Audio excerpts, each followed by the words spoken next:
Bienvenidas, bienvenidos a un capítulo más de Altoparlante. Mi nombre es Pablo Marín y el día de hoy es un día muy especial. Estamos de manteles largos y muy emocionados por abrir este espacio. Este será un programa muy diferente. El día de hoy tenemos a un par de invitadas.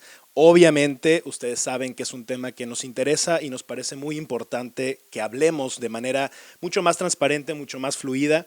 Y hoy tenemos a dos mujeres que tanto Arturo como yo admiramos, valoramos y les estamos profundamente agradecidos por toda la labor que han hecho durante muchísimos años, pero además por la sensibilidad, la empatía y la forma en la que siempre transmiten la información.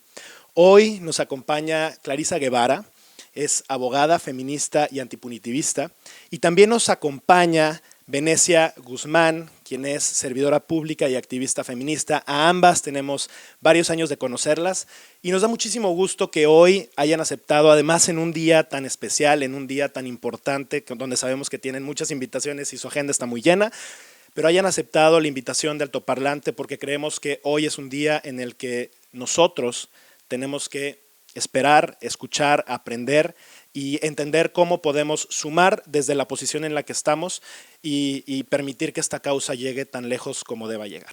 Bienvenidas, el espacio es suyo, gracias por estar aquí y pues estamos aquí listos para aprender y poder sumar. Muchas gracias por el espacio, Pablo, Arturo, y un gusto estar aquí contigo también, Clarisa, compañeras en estos proyectos siempre. Gracias, al contrario, bienvenidas, bienvenidas todes. Contenta de poder abrir conversación y bueno, que inicie esto, ¿no? Creo que hay mucho que decir. Hoy, precisamente hoy, 8 de marzo, Día Internacional de la Mujer Trabajadora. ¿Cuál fue tu reflexión inicial, Clarisa? ¿Cómo te levantaste? ¿Qué ha sido este día, hoy, este año para ti? Pues híjole, mira, ver cómo las diferentes manifestaciones o dimensiones del mar con el que navegamos, ¿no? Nosotras las mujeres respondemos ante el uso del aparato estatal, ¿no? El uso simbólico de esta fuerza física legítima que se impone con policías, que se impone con un viernes 5 de marzo que se terminaba por instalar un muro de acero en Palacio Nacional, que no nada más está formado por este material, ¿no? El acero como tal, sino por una argamasa de estructuras y costumbres, lo diría yo, y creencias que por décadas han resistido los embates de la realidad, ¿no? Sobre todo esta idea de la feminidad de las mujeres, a ser castas, a ser honestas y tener un comportamiento honorable. Entonces, en cuanto a la reflexión del muro, sí me gustaría compartirles un escrito que precisamente ayer terminaba por hacer, en donde pues posicionaba, ¿no? A los movimientos feministas, porque sí es importante que también hablemos de los diferentes feminismos, que no nos quedemos con la idea del monopolio de una única sola y verdad de ser mujer, ¿no? O sea, que sepamos que allá afuera, cuando marchamos nosotras las mujeres, pues marchamos por las luchas individuales, y por eso tenemos este lema, ¿no? De antes de lo colectivo está lo individual y lo personal.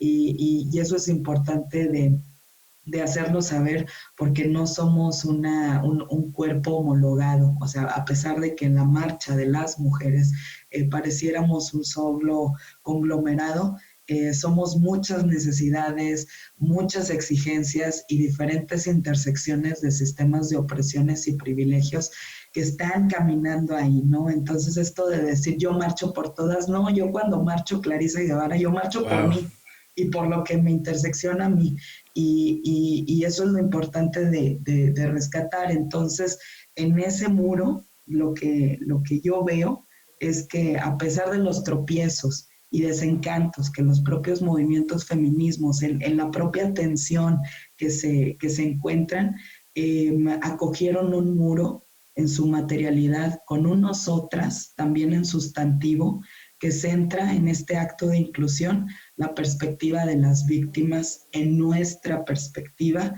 y afirma la disponibilidad existencial de nosotras para una otra. Y yo con esa reflexión amanecí el día de hoy, porque hoy no es día de la erradicación de la violencia contra las mujeres, hoy es día de la mujer trabajadora, de reconocer qué es lo que nos falta, ¿no? De caminar en estos derechos económicos y laborales.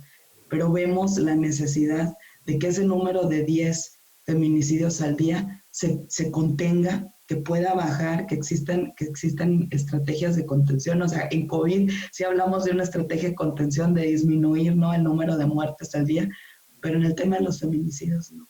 Y eso es lo que nos rebasa. Y por eso la reflexión de las víctimas al día de hoy. ¿Cómo amaneciste tú, Venecia? Para mí ha sido un día como de mucha reflexión personal, entendiendo que el año pasado pues vivimos una marcha histórica del 8 de marzo, que fue domingo, ayer, y Sí. luego hoy, lunes, el año pasado fue el día 9 nacional, ¿no? Y todas o muchas nos guardamos en nuestras casas y una semana después tuvimos pues como este llamado nacional a guardarnos de nuestras casas, pero por el COVID. Y, y no sé, como que creo que nada más desde ver a la ciudad me pongo a reflexionar como en esta misma línea de lo que decía Clarisa, o sea, cómo vemos algunas fallas históricas, algunas cosas que claramente necesitamos trabajar como sociedad en algo tan sencillo y tan visible como lo está haciendo esta pandemia. Y en la causa de las mujeres de repente como que se invisibiliza, ¿no? Si salimos a las calles, el día se ve un poco similar porque no hay personas en las calles, pero bueno, con diferencia que el año pasado, el 9 de marzo, estaban las paredes pues con arte urbano, etcétera, y con ahí mensajes y pues todo esto que sucedió el día 8, que se sentía la visibilización de eso en la ciudad, ¿no? Sí. Y se nos olvidan de repente, pues, algunas causas, ¿no? Algunas soluciones que tiene que ser una solución integral. Y es un tema tan difícil a veces entrarle desde lo público y lo colectivo, como dice Clarisa, cada quien estamos en nuestra lucha y estamos entendiendo el mundo desde donde lo vivimos. Pero luego a alguien, a un cierto grupo de servidoras y servidores públicos, les toca tener que entrarle a esta lucha desde lo público, ¿no? Y hoy en particular también parte de mi reflexión ha sido el ver pues los mensajes, ya que estamos en año electoral, ¿no? Todos los mensajes de políticos que antes estoy segura que nunca dijeron algo el 8 de marzo Exacto. o que posiblemente estén en contra de la equidad, ¿no? Y este día vemos. Lucran con ello. Exacto, y hasta ya están aprendiendo, ¿no? O sea, de repente hay mensajes de, este día es para reflexionar, y el mensaje está escrito a la perfección, pero, híjole, te puedo encontrar un mensaje que dijiste el año pasado que pues no reflexionaba eso. Entonces, en algunas cosas estoy segura que sí es lucro político, y eso me enoja y me entristece. Y en algunas otras también me pongo a pensar, bueno, es que sí somos un mundo y un país diferente que el año pasado. O sea, Sí. creo que el año pasado sí marcó pauta para Exacto. que este tema estuviera a la luz, para que este tema estuviera en las mesas de conversación todo el día de hoy. O sea, sí, genuinamente creo que el año pasado sí marcó algo en nuestra historia como país y que algunas de esas cosas se pusieron en pausa por esta pandemia que estamos viviendo, pero si en algún momento ha sido más importante, como en la historia actual, voltear a ver la situación de las mujeres es ahorita, Sí. porque, o sea, particularmente con este tema de salud que estamos viviendo, pues es algo que a las mujeres trabajadoras, las mujeres que son madres de familia, las mujeres también que tienen situaciones y condiciones médicas, ¿no? O sea, nos ha tocado pues una doble pues Doble experiencia con la rol. pandemia. Sí. Fíjense que el año pasado, pues para nosotros fue como muy claro, ¿no? Nos tocaba justamente hablar del tema y es un tema que a nosotros nos emociona mucho, nos pone la piel chinita y creo que fue un año 2020 muy emocionante para todo el movimiento, ¿no? Y sí, efectivamente, como bien decías, Venecia, 2 días después llega la pandemia y tristísimo porque el tema se queda atrás y se queda sepultado con una cantidad de otra información que básicamente era de supervivencia, también de supervivencia, porque el feminismo en parte está luchando por ese tipo de cosas. Ahorita que mencionabas algo, Clarisa, me llamó mucho la atención y quisiera ver si se puede ahondar un poquito en ello, porque creo que nos nutre y nos ilustra mucho el cómo funciona el movimiento, pero entiendo entonces que hay muchos tipos de feminismos, ¿cierto? O sea, cuando tú hablas de esta parte de cómo luchas por ti mismo primero, por ti misma primero, pues hay muchos feminismos. ¿Cómo funcionan? ¿Cómo conviven? Obviamente de repente hay cosas complicadas, ¿verdad? Porque puede ser que haya cosas que se empalmen o puedan chocar. ¿Cómo es esto? ¿Cómo podemos aprender un poquito de eso? Sí, hay una tensión dentro de los propios feminismos, ¿no? Incluso ahorita que mencionaba Venecia, como el propio marketing político ha tomado de lema, ¿no? Y de las marcas también, ¿no? Casi también el corporativismo le ha entrado duro. Es que, a ver, para esto patriarcado y capitalismo se complementan el uno al otro. Entonces, en donde estén las estructuras de poder, va a existir estructuras de dominio. Y si la causa de las mujeres está siendo utilizada para tener aprobación de ciertos grupos de interés, porque es parte de una agenda, ¿no? O sea, lo que decían el año pasado de cómo estaba dentro de la agenda setting las necesidades y las causas de las víctimas y de las mujeres. Yo no sé qué hubiera sucedido en el supuesto de que la pandemia no tuviera los efectos de confinamiento en ese momento, después de marzo de 2020. O sea, ¿cuál sería el hilo conductor de la fortaleza o de las capacidades y habilidades de articulación que también hubiera adquirido el movimiento como tal? O sea, sí nos frenó, pero es importante reconocer que no nada más sociedad civil organizada es quien puede subir los temas a la agenda. Cuando hablamos de cómo cómo se eleva la política pública, existen otros actores y estos actores estratégicos también pueden seguir impulsando desde el Congreso, desde los cabildos, desde la iniciativa privada con las cámaras, el adelanto de los derechos de las mujeres. Entonces, es una responsabilidad compartida y por eso cuando hablamos de la violencia de género, porque a pesar de que hoy, 8 de marzo, es Día Internacional de la Mujer Trabajadora, no vamos a lograr alcanzar nuestros derechos por la igualdad si se nos siguen violentando en los espacios en donde trabajamos, convivimos, cohabitamos, ¿no? Porque el tema es cómo generar estos mecanismos de adelanto para las mujeres, si en esos lugares en donde se comunican, en donde coexistimos, ¿no? con otros actores, se nos margina, se nos discrimina y se nos vulnerabiliza por la violencia que vivimos en esos espacios.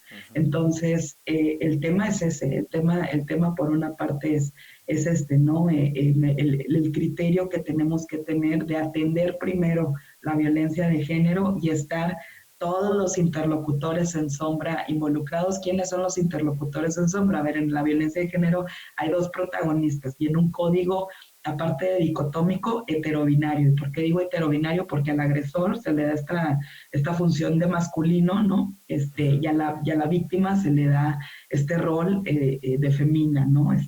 Entonces es un código en donde posiciona a los hombres como machos agresores y a las mujeres como víctimas. Y las mujeres no somos víctimas, Pablo. Las mujeres, si se nos nombra como víctimas, es porque nos matan más de lo que matamos dentro del sistema. Esa es la razón por la que la perspectiva victimológica nos dice que somos víctimas. Pero no debemos de ser tratadas como víctimas, porque parte de esa condescendencia es la que nos sigue revictimizando o otorgando un rol de indefensión y tenemos la capacidad de ejercer y gozar nuestros derechos humanos.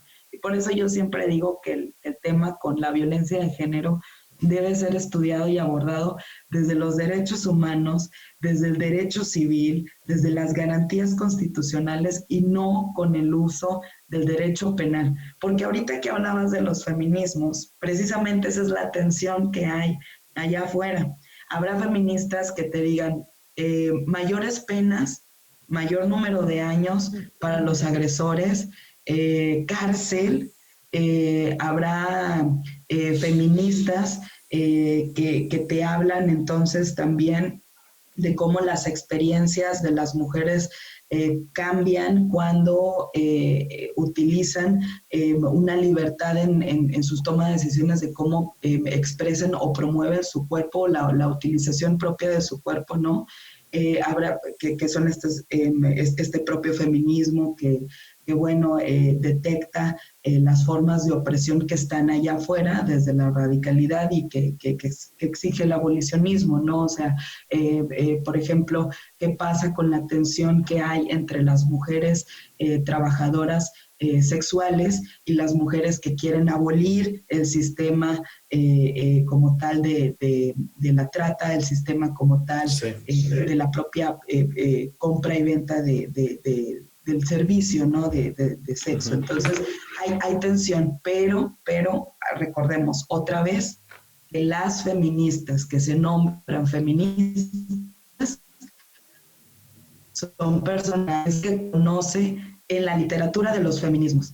Allá afuera hay muchas mujeres que probablemente ejercen un feminismo, nada más que no lo nombran, porque no tienen el nivel de literatura de nosotros. Entonces, la gente que te habla de los feminismos, las mujeres incluso que van a marchar allá afuera y que son las mujeres que pudieron pedir un taxi o un Uber para llegar al palacio, son las mujeres que tienen un carro, son las mujeres que pudieron comprar una bandera. ¿Quiénes son esas mujeres? No son las mujeres que están trabajando en las maquilas, porque ni siquiera el horario se los permite. Entonces, preguntémonos quiénes estamos hablando aquí, tomándonos nuestro café, poniendo a la reflexión sobre cuáles son las mejoras que tenemos que hacer acá. Y ahí está la responsabilidad que tenemos en el tema. Fíjate que ayer leía un poquito, ¿no? Y leía justamente algunas cosas de Flora Tristán y de Betty Friedan que hablaban, y de Sojourner Truth, ¿no? Que hablaban justamente de esta doble exclusión o doble discriminación, ¿no? Y es justo lo que mencionas, cuando se es pobre y además mujer, se está discriminando al doble, ¿no? Y son justamente esas mujeres que también están ahí, que no pueden marchar porque están trabajando, porque tienen que estar a cargo de cosas, porque tienen que estar sacando las labores diarias porque viven al día, pero además son mujeres y se les discrimina al doble, ¿no? Venecia, ¿cómo ves? ¿Qué falta? ¿Qué se puede hacer alrededor de esto todavía? Una pregunta enorme y sí me quedo con esto que dice Clarisa, o sea, ¿quiénes somos las que estamos aquí un lunes tranquilamente con conexión a internet a las 11 de la mañana? O sea, estamos hablando desde nuestra propia perspectiva, ¿no? Con mucho Y privilegio también, ¿no? absolutamente, y creo que reconocer eso y abarcarlo desde, o sea, desde lo que es personal para nosotras y desde lo que nos toca vivir es un paso importantísimo que tenemos que dar y que estamos dando en esta conversación, ¿no? Para mí, una reflexión que quería hacer es hablando, o sea, hablando de todo esto de los diferentes feminismos, ¿no? Pues hay muchas maneras desde donde conectarse. Y desde qué estar diciendo que es el feminismo, ¿no? O viviendo el feminismo. Hay un feminismo que se centra más en la igualdad social, económica y política. Hay feminismos que hablan más del capitalismo, los roles de género, la belleza, la sexualidad. Hay otros feminismos que abarcan más temas de como interseccionalidad. Cuéntanos un poquito qué es interseccionalidad, nada más para que todos estemos en la misma línea y es un término bien interesante. Claro, la interseccionalidad es este tema que hemos estado diciendo aquí de manera como muy natural, es entender que todas las mujeres y todas las personas realmente tenemos ciertas categorías, ciertos grupos sociales a los que pertenecemos y ciertas condiciones sociales que nos hacen vivir y experimentar el mundo de maneras distintas, ¿no? Entonces es justamente eso, es no nada más por ser mujer nos toca vivir una misma experiencia, sino por ser mujer, por el color de piel que tenemos, por el acceso educativo que tenemos, por discapacidades o no discapacidades, o discapacidades físicas, motrices, o discapacidades intelectuales, ¿no? O sea, es abrir como toda esta gama de todas las cosas que nos tocan vivir. Y exactamente, Clarisa y yo estamos aquí hablando desde la perspectiva de dos mujeres que tienen acceso a Internet, que fueron a escuelas, que fueron a universidad superior, ¿no? O sea, que leemos, que tenemos un trabajo formal, con un sueldo formal y prestaciones formales, o sea, estable. Estamos abarcándolo desde ese rol. Pero además, entre Clarisa y yo, seguramente tenemos diferentes intersecciones y en donde nos conectamos, cada quien pues va a tener una perspectiva distinta. Y nos podemos centrar mucho en esas distinciones y creo que es bien importante hacerlo. Y luego también creo que es también importante regresar a donde nos conectamos y a donde nos conectamos con la empatía. Y para mí la definición que yo uso en lo personal de mi feminismo es una definición que está como medio, tal vez rebuscada o no sé, está como rara, pero se las voy a decir. Es de una autora estadounidense que se llama Bell Hooks. Y la definición es que el feminismo es un movimiento dedicado a erradicar todas las formas de sexismo, explotación y opresión sexista. Y a mí lo que me gusta de esta definición es que nos centra en cuál es el problema o cuál es lo que queremos solucionar, que es el patriarcado, ¿no? O sea, el problema no son los hombres en lo individual, el problema son lo que se le llama a los hombres en colectivo, pero el patriarcado, exacto, y el patriarcado nos hiere a todas y todos y todes. O sea, el patriarcado, digo, aquí estás tú con nosotros, Pablo, digo, los hombres pues no pueden llorar libremente, ¿no? Porque el patriarcado nos dice que los hombres tienen que ser de una cierta manera. Exacto. Y también nos dice que las mujeres tenemos que ser de una cierta manera. Claro. Entonces, justo es como, pues es hablar y es focalizar el problema en este sistema de opresión y de poder absolutamente desbalanceado con ciertas cualidades que se ligan más a los hombres, que no necesariamente lo son, porque de hecho si vemos estudios, una de mis cachuchas es ser psicóloga, y si vemos estudios de los niños y las niñas cuando están muy chiquitos, hay muchos estudios que nos dicen que los hombres son más empáticos cuando están chicos, cuando tienen menos de 5 años, y luego de repente crecemos y entendemos los roles de género sociales que se nos están asignando, y cambiamos las mujeres a querer abarcar este rol un poco más de cuidadoras, porque así se nos dice que tenemos que ser, porque así nos enseñamos, ¿no? Entonces, para mí, digo, regresando a la pregunta que me hiciste, Pablo, pues, ¿qué tenemos que hacer? Para mí es abarcarlo desde eso, desde lo que es absolutamente íntimo y personal, ¿no? Desde cómo nos educamos a nosotras y a nosotros. Y no me refiero solamente si son padres o madres de familia, ¿no? O sea, a cómo nosotros como amigas, como amigos, como pareja, como colaboradores en una misma institución, en una empresa, en donde sea que tengamos espacios, cómo nos estamos reforzando estereotipos y como encasillarnos en roles por nuestro género, por nuestro color de piel, por N mil otras grupos sociales a los que pertenecemos, cómo nos estamos encasillando o cómo nos estamos ayudando a ser una sociedad que es más libre, que es más auténtica. Claro.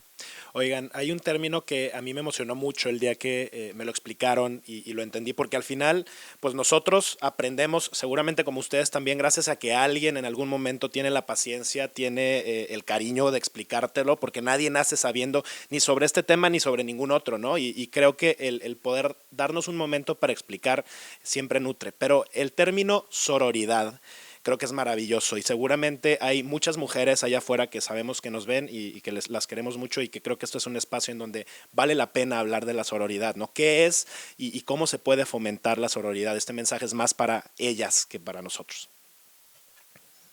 ¿Qué es? ¿Quién va?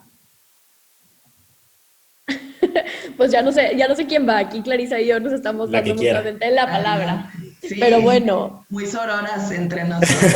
Exactamente, aquí es donde se nota. Bueno, pues si quieres, digo, las dos complementamos. Pues sí. La sororidad es esta manera de apoyarnos entre mujeres, entendiendo que los lazos sociales y estas redes de apoyo muchas veces se han creado, o más bien sistemáticamente se crean para los hombres, ¿no? Si hablamos de quiénes suben más fácil en puestos en empresas, qué cualidades se premian en empresas, en la vida familiar, etcétera, ¿no? Son estas de los hombres, y las instituciones y los lazos sociales muchas veces están hechas para apoyar y fomentar a los hombres. Entonces, la palabra sororidad está centrada en las mujeres apoyando a otras mujeres, porque las mujeres nos enseñan muchas veces a destruirnos entre nosotras, o más bien no a destruirnos, a competir, porque tú tienes que ser mejor que la otra y entonces estás compitiendo y eso pues no crea un ambiente de apoyo mutuo. Entonces la sororidad es voltear esto. Oye, que incluso en los propios feminismos sucede, cómo se aplican estos feministómetros, a ver qué feminista sabe más, ¿no?, sobre la corriente literaria del feminismo que esté siguiendo, o a ver quién es mejor feminista, ¿no? De hecho, hay un libro muy bueno de Roxane Gay que se llama Bad Feminist. Lo amo. Es parte de ahorita al final nos recomiendan libros.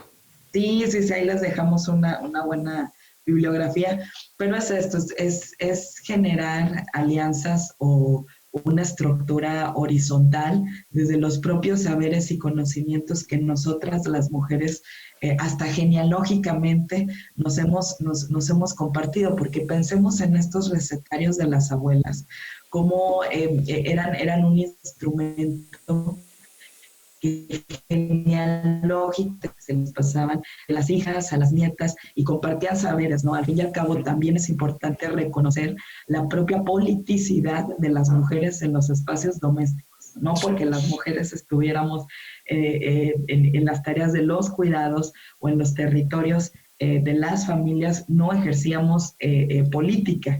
Y eso es lo importante, retejer el tejido comunitario desde la propia politicidad, o restaurar la propia forma de hacer política de nosotras las mujeres, que es muy diferente. O sea, que ahí podemos ver también cómo las estructuras se pueden deconstruir, cómo es que esos muros que son los muros sistemáticos del patriarcado son los que queremos destruir. No queremos más techos de cristal ni suelos pegajosos, ¿no? O sea, no, que queremos espacios, territorios que nos permitan competir. Y por eso ahorita que hablaban del enfoque de la interseccionalidad, que también ese propio enfoque está construido por otra mujer, Kimberly Crenshaw, hay otros enfoques. O sea, no nada más está la interseccionalidad, también está la perspectiva de género, también está el enfoque diferencial, que nos permita ver esas disparidades que hay de todas las identidades,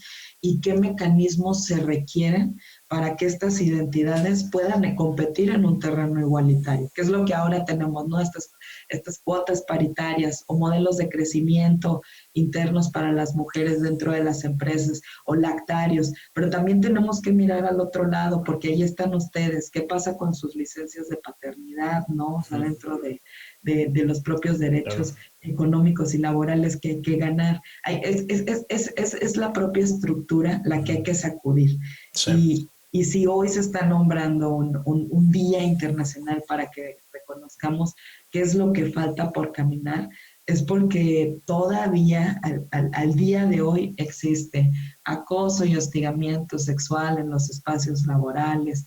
Hoy en día, al día de hoy, existen violaciones y feminicidios dentro de los espacios laborales y docentes. Sí. O sea, es la propia violencia la que no nos deja caminar. Y ahí es el trabajo que tenemos que hacer con todas y todos. Y con las propias mujeres también, porque en esta sororidad vienen las estrategias que nosotras las mujeres hemos creado. A mí me llama mucho la atención que ya hoy en día, entre las propias jóvenes universitarias o de prepa, de bachillerato, existen estas redes de apoyo para decir, oye, tal compañero, acosa, o tal compañero, ¿sabes qué? Ten cuidado porque me han comentado. Entre nosotras mismos hemos empezado a generar estas redes, Y bueno, el planteamiento al día de hoy es cómo desde nuestra propia sororidad podemos dialogar también con este pluralismo que existe, porque de eso está hecho la sociedad y no porque seamos sororas entre nosotras vamos a estigmatizar a un enemigo que sean los hombres y entonces ya no puedo dialogar y ya no puedo convivir con el sexo opuesto o con las identidades varias que existen. Ese es el reto, creo yo, porque pareciera ser que nos afianzamos mucho a ni siquiera poder tener diálogo o Exacto. escuchar pluralmente otro mundo de. Ahora, de esta como sororidad, quisiera pasar ahora a hablarles a los hombres. A ver, yo tuve la inmensa fortuna de vivir, de nacer en una familia en donde mi madre es feminista y tuvo el amor y la paciencia de explicarme y educarme estas cosas y todos los días seguimos aprendiendo, ¿verdad? Pero no todos los hombres, no todas las mujeres tienen la fortuna de que alguien tenga esa paciencia, ¿no? Yo siempre he creído que no podemos dejar a nadie atrás, ni en este tema ni en ningún otro. Y justo en parte el aprender a deconstruirnos es importante. El que los hombres no los dejemos atrás en el sentido de ayudarlos a deconstruirse para que realmente no sigamos fomentando o perpetuando este patriarcado que a todos nos afecta, o sea, especialmente a las mujeres, pero a todos nos está afectando, ¿no? ¿Qué podemos hacer los hombres? ¿Cómo podemos ser parte de esta conversación sin estorbar en la conversación? Es un tema bien delicado, porque de repente dices, es que puedo hablar o no puedo hablar. A nosotros de repente se nos ha criticado. Finalmente nosotros hemos dicho, a ver, es un tema en el que creemos, más allá de que de repente pues, pueda ser que parezca que nos queremos pasar un poquito de la raya. El tema es que creo que tenemos que estar hablando más porque todavía nos falta mucho por lograr, ¿no? Les falta mucho por lograr y necesitamos como sociedad tener más avances porque esto no puede seguir así, ¿no? Que los hombres, ¿qué rol juegan? ¿Cómo podemos estar en esto? ¿Qué se hace?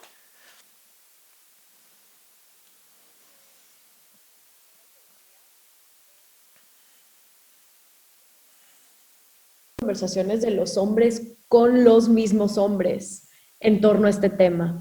Es todo un tema, es un tema enorme, o sea, y tú lo dices bien, Pablo, o sea, es paciencia, ¿no? Es paciencia de hablar y explicar estos temas. Y de repente sí es cansado como mujeres feministas que entonces, aparte de estar haciendo la lucha, tenemos que estarla explicando y educando y entonces hablando bonito y explicando todo. Y la verdad es que es un tema que obviamente toca fibras bien personales y difíciles porque venimos cargando un bagaje Ujú. de siglos, ¿no? De experiencias personales. Y entonces ahí es donde creo que es difícil que las mujeres, porque, y que sé que no lo estás diciendo así, pero es difícil que las mujeres seamos responsables como de llevar Sí. esas conversaciones. Entonces, me encanta escucharte porque estaría fregón ver en un círculo de hombres hablándose entre ellos mismos, como que, pues que, ¿y qué creemos nosotros, no? Y dónde, y más que qué creemos, es escucharnos, es cuestionarse a ellos mismos. El año pasado, de hecho, el día 9 de marzo yo publiqué una guía junto con dos amigos hombres que se llama Un día sin ellas y era una guía para reflexionar. Era una guía para fomentar círculos de hombres hablando con hombres el día 9 de marzo precisamente, que no iba a haber mujeres, ¿no?, en este paro, para reflexionar. Y de repente sí creo que la reflexión es hasta muy personal. Es, a ver, ¿a mí cómo me ha afectado el patriarcado? O sea, ¿a mí qué me han enseñado? ¿Qué cosas yo estoy reproduciendo? O sea, esas serían Claro, las primeras preguntas. Y sin pena, porque claro. la primera cosa, o sea, lo que no quisiera es justo eso que dices, es que sientan que no pueden hablar, pensar, opinar, Claro, porque si a veces lo que dices no, pues no, todavía la Claro. Puede haber errores, claro.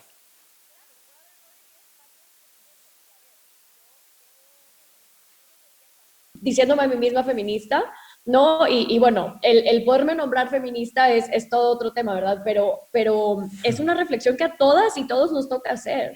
Claro. Y es un crecimiento personal. Entonces, aceptarlo desde ahí y desde decir, va, me voy a equivocar, pero más bien lo importante no está en lo que hablo, sino en lo que pienso y en lo que reflexiono y en lo que cambio. Ahí está, nos vamos a equivocar, pero es tomarnos el tiempo desde reflexionar que todas y todos somos un poco machistas, porque así nos educaron, porque así es el mundo. Entonces, pues con esa aceptación interna, como provocar ese cuestionamiento. A mí me encanta, digo, hay un estudio que está en el internet, que es de tus propios como sesgos inconscientes. Y yo lo tomé en el momento que yo estaba como aprendiendo más sobre feminismo y identificándome y aprendiendo y reflexionando y entendiéndome. Y lo tomé y pues me arrojó los resultados de yo, Venecia Guzmán, persona muy feminista, soy machista, ¿no? O sea, tengo estos pensamientos, actitudes, creencias machistas. Y está increíble verlo porque solamente desde ahí es cuando lo podemos trabajar. O sea, entonces... Claro, tiene que ser desde una perspectiva muy humilde, ¿no? Creo yo, eso es el aceptar que, pues no, estás lejos de ser, de saber y de entender esto a la perfección, muy lejos, y que es un aprendizaje constante, ¿no? ¿Cómo lo ves tú, Clarisa? Interesa involucrarte, que te interese participar, porque también estadísticamente, o sea, ya existen esta tipología de perfiles de quiénes son los hombres que acompañan las causas de las mujeres y encontramos que sí existe en estos primeros perfiles, pues que son hombres con algún tipo de discapacidad o rol funcional distinto. Son hombres pertenecientes a la comunidad queer, son hombres que se identifican dentro de las identidades no normativas. Y sucede esto porque hay algo que les intersecciona y que se está afectando desde el sistema patriarcal. Entonces, las conversaciones que los hombres cisgénero, heterosexuales puedan tener sobre el uso y el ejercicio de su propio poder, porque hay un poder social que ostentan, son las conversaciones que necesitamos en torno a los temas de la violencia de género y en torno a los temas de la desigualdad también, pero sí requerimos que sean ustedes mismos convocando a otros hombres porque necesitan de espacios seguros. Necesitan de espacios que solamente tengan o conjunten la experiencia o las diferentes experiencias de otros hombres para que no exista esta señalización, para que no exista esta tensión también de culpabilidad, porque cuando tenemos grupos mixtos, cuando se trabaja el tema con grupos mixtos, es una pelea de sexos, ¿eh? O sea, pareciera ser que se aprovecha el momento o el espacio con la o el facilitador para estar señalando, ¿no? Es un momento de señalización. Entonces, por eso la indicación de que estos grupos de masculinidades sean convocados y abiertos en diálogo por otros hombres, desde la experiencia de otros hombres, y que ustedes puedan fortalecer ahí. Y es por eso que también cuando en las marchas les decimos, no nos acompañen, incluso los propios contingentes de las mujeres ya no permiten un contingente mixto, antes sí, a partir de la marcha del año pasado, sí era muy señalado, hombres atrás y ya ni el contingente mixto, pero sí es muy importante que entendamos por qué la propia marcha de las mujeres pide que no haya protagonismos de los hombres, porque también es quitar dentro de las necesidades de nosotros las mujeres, las necesidades de los hombres para que se genere este otro movimiento en donde sean los propios hombres marchando por lo que les está afectando, derivado de este sistema de opresión, de sexismo patriarcal. Es eso lo que se pide, o sea, que no sean que sean los hombres hablando en los paneles desde las necesidades que están afectando a los propios hombres. Y eso yo creo que es el trabajo que hay que hacer, que no se tome, como una política aislada el trabajo de las masculinidades dentro de los trabajos o esfuerzos que se pueden hacer por la violencia de género, porque hasta ahorita es una política aislada. Hasta ahorita solo son institutos de las mujeres, no hablamos de centros de sobrevivientes, es una política hacia las mujeres. Sí. Y eso también tiene que cambiar, ¿no? O sea, también tenemos que insertar otros mecanismos que nos permitan tener esta otra conversación e involucrar a ustedes en los trabajos de la erradicación de la violencia de género, porque hasta el momento somos nosotros. Claro.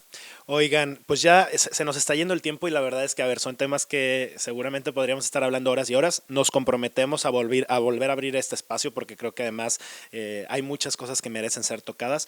Me gustaría que demos espacio para cierres, palabras finales de cada una y si quieren compartir algún libro que valga la pena leer, ya sea novelesco, ya sea teórico, ya lo que ustedes crean que valga la pena y que aquellas y aquellos que están del otro lado escuchando puedan también quedarse y seguir aprendiendo del tema.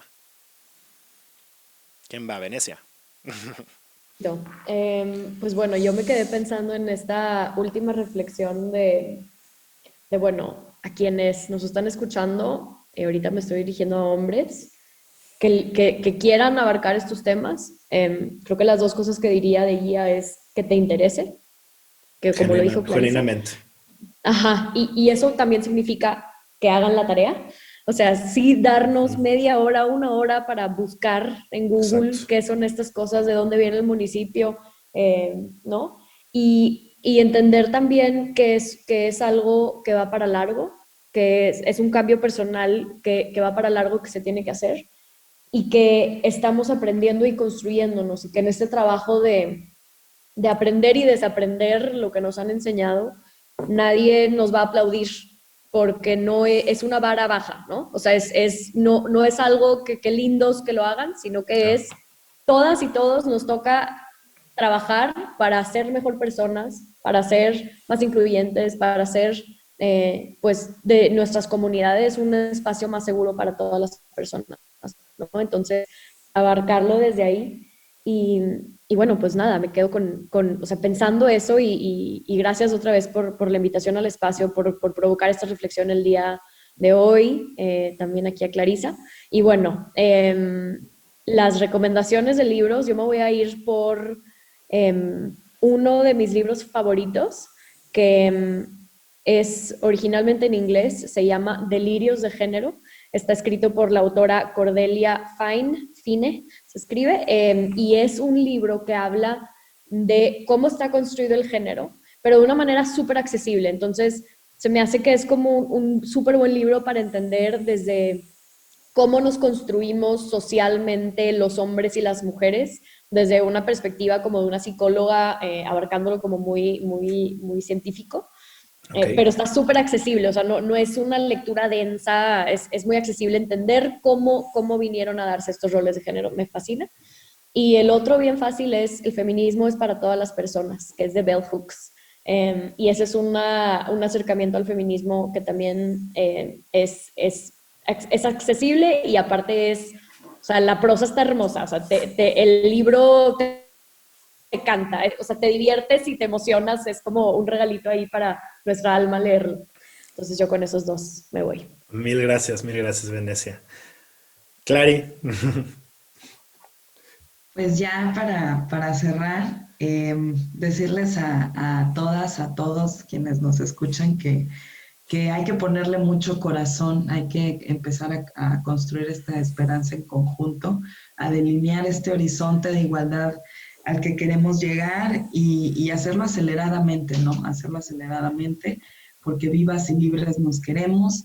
Yo agradezco a todas las mujeres que desde ayer se conjuntaron para salir y marchar en las calles, a quienes desde las redes estuvieron acompañando, desde los noticieros, a quienes incluso no pudieron salir de sus hogares. Claro.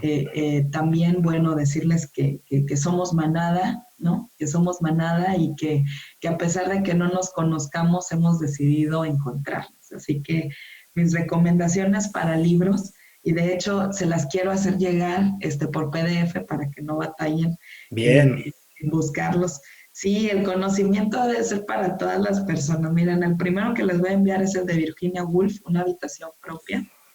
Rita Laura Segato con Las nuevas formas de la guerra y el cuerpo de las mujeres. Y para hablar sobre masculinidades, enviaré el de Coral Herrera Gómez, Hombres que ya no hacen sufrir por amor. Entonces, con esas 3 recomendaciones nos vamos. Padrísimo. Mira, si nos compartes eso, nosotros a quienes nos escriban por redes sociales se los pasamos de inmediato. Y si llegaste hasta aquí, si tú que nos estás escuchando, nos estás viendo, llegaste hasta aquí, gracias. Gracias por regalarte, por regalarnos unos momentos de tu vida. Estas son las conversaciones que vale la pena tener, son las conversaciones de las que vale la pena escuchar, aprender y replicar en casa. En Altoparlante siempre hemos creído que estos temas que parecieran difíciles, y lo digo entre comillas, vale la pena socializarlos más. Necesitamos hablar porque es la única manera en la que podemos seguir evolucionando. El feminismo lucha porque tengamos equidad en derechos lo más pronto posible. Hoy, si lo seguimos al ritmo en el que vamos, nos vamos a tardar más de 100 años y nadie quiere que eso suceda. Queremos que las hijas, las madres, las hermanas, las primas, las mujeres que tenemos alrededor puedan sentirse en paz, puedan sentirse libres, puedan desarrollarse, puedan crecer profesionalmente, personalmente y florecer como cualquier otra persona en este mundo. Así que gracias a ti, gracias a ustedes. Si esta es una conversación que te gustó, ayúdanos a compartirla, como bien dijeron nuestras panelistas, con hombres, con mujeres, con toda persona que necesite hacer una labor de deconstrucción. Muchísimas gracias, gracias a las dos, de verdad su tiempo lo apreciamos, lo agradecemos y lo valoramos muchísimo y nos vemos el próximo jueves en un episodio más de Altoparlante. Esto es todo por hoy, pero sin llorar. Estaremos de vuelta cada lunes y jueves en todas las plataformas. Si crees que alguien necesita entender las cosas como son, compártele este capítulo. ¡Nos vemos!